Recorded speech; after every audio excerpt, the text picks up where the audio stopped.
Nick Goldschmidt here. I'm the winemaker for Trig Point Wines, and today I'm going to talk about the Zinfandel, which is quite unique. So the other three wines that we make under the Trig Point label all come from one vineyard, the Cabernet, the Merlot and the Chardonnay. But the Zinfandel comes from a little vineyard that we own in the heart of the Alexander Valley in Geyserville. So if you can imagine, Alexander Valley looks like an upside down Y. In the middle of that Y is a little town, Geyserville. Just to the north of Geyserville, there's this little east-facing vineyard. It's almost in town, really.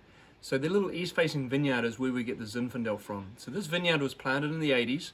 It's on St. George, which is the traditional rootstock that was used by the Italians to plant all the old Zinfandels. And it was originally head-trained.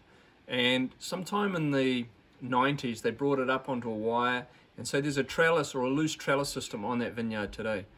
What's unique is, though, it's a very old selection of Zinfandel. We're not quite sure where it came from, but as a result you get a lot more sort of spice and red fruit, and at the same time you get this black fruit character too in the wine. So we try to make the wine at about 14.5 alcohol, which is relatively low for Zinfandel. Most of them are in the 15, 16 plus range, but we try to keep it a lot further down in alcohol because the secret is I really want to have 2 glasses.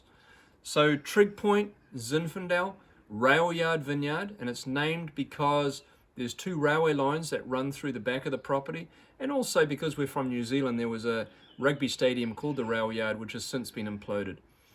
Zinfandel from the Alexander Valley. So really unique wine. Hope you get a chance to try it. Very limited production, only about 500 cases made. Cheers.